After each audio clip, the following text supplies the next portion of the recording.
What's that little dream, that little nagging idea that maybe someday that will just keep showing up for you over and over? And what would happen if you stopped pushing yourself, or I should say, that idea, to the edge of your to-do list?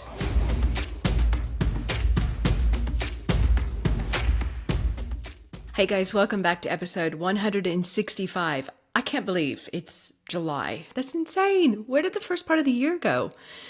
And speaking of time, today I want to talk about lack of time. I know you guys are smart like me, and you've probably heard that saying, we all have the same amount of time in a day, right? And I know you get that, but are you still wondering how some people seem to have such a much more fulfilling life, a quote unquote successful business, when we all have the same amount of time? And you're spinning your wheels and it's still not happening to you. I think it all starts with this real simple question. What if 30 minutes a day could change everything? Now I know what you're thinking. 30 minutes, Heather, that's nothing. Of course. I have that time. Or worse. It could be, oh my God, 30 minutes. How do I even find an extra 30 minutes? I get it though. Life is like totally full. We're bombarded by messages, work, family, friends, commitments, making dinner, putting out fires in business.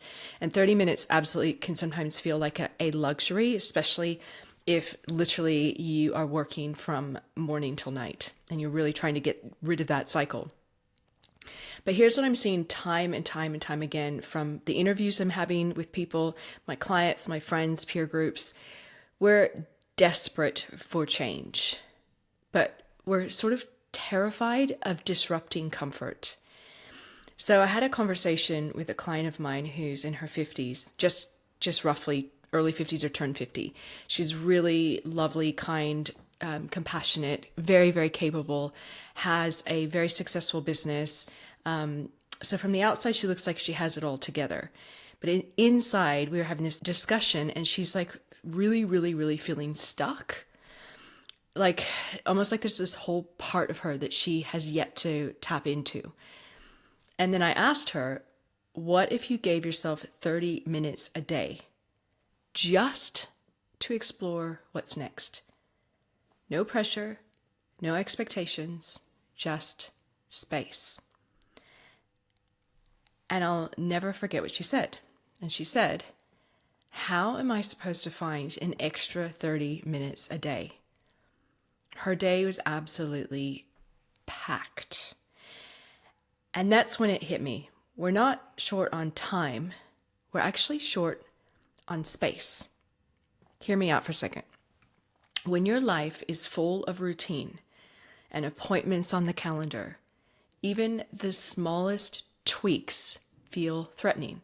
We absolutely protect our comfort like it's gold, right? Even though we might be telling ourselves, oh yeah, I'm spontaneous and, I always get out of my comfort zone. It's funny because I think of me a lot in this way. Like a lot of people go, oh my God, Heather, I can't believe you do public speaking all the time. You started your podcast, you run this business, you travel. Sometimes you travel alone across the world. You do all these things. And it's funny because I've been telling myself, oh yeah, that's adventurous and that's brave and I'm pushing myself. But am I actually pushing myself anymore? Because I've been doing this since I was in my late 20s. I mean, that's when I moved from California to Sydney in Australia. I mean, I've actually been doing it for like 20 years. The same stuff, speaking, traveling alone. Yeah, I mean, I take on more challenging opportunities, but are they really pushing myself? Am I really spontaneous? Am I really out of my comfort zone? It's interesting to think about, right? Because our own comfort zones can be very different from somebody else who needs to just maybe something we do is just really scary to them. So just, kind of ask yourself that question. Is it something that is your comfort zone? Have you been disguising it as adventurous and bold and brave and spontaneous? Because comfort is often just a distraction from what we always want. what we actually want. Now, don't get me wrong, you guys, comfort's not bad, of course, right? I mean, our brains are wired to try and make us comfortable.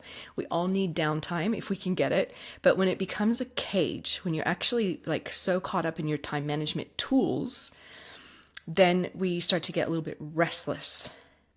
Do you know that feeling? Do you? You know, when your days are really, really full, but your soul starts to feel a bit empty, just unfulfilled? It's not a time problem. That's actually a meaning problem.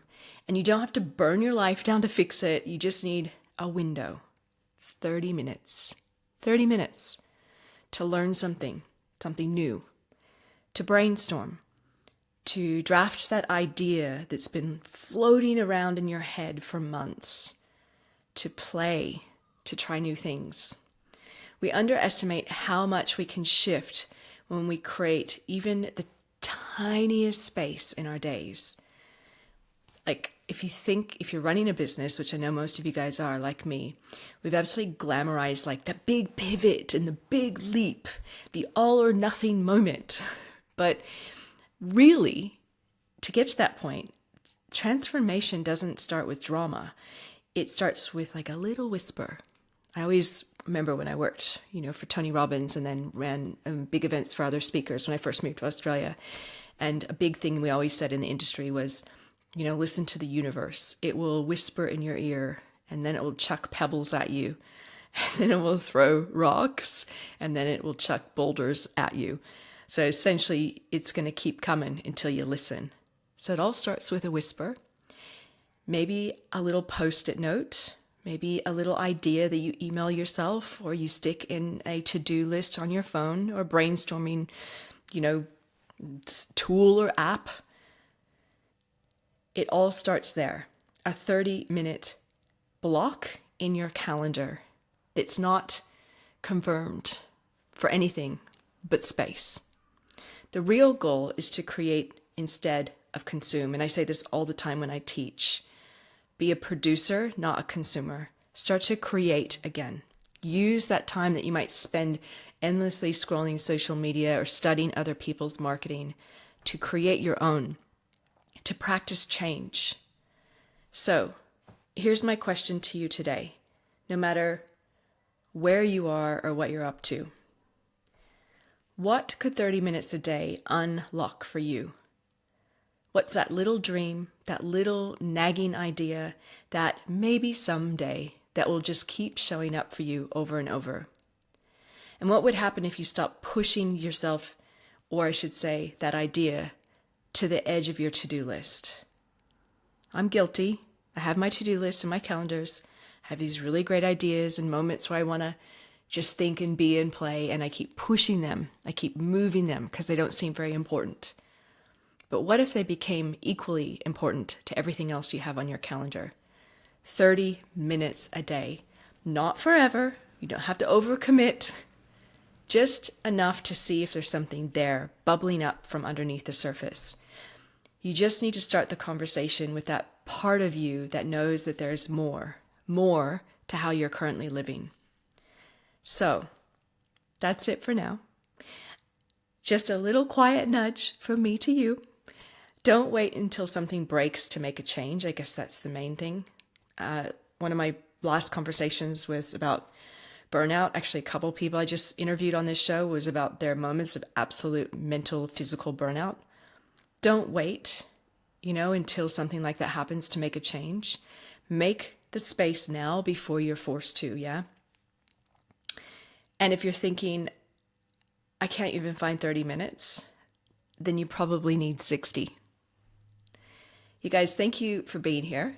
A little bit of a different, energy to this podcast than normal. And if this resonated with you at all, and maybe there's somebody else out there in your network that could use it too.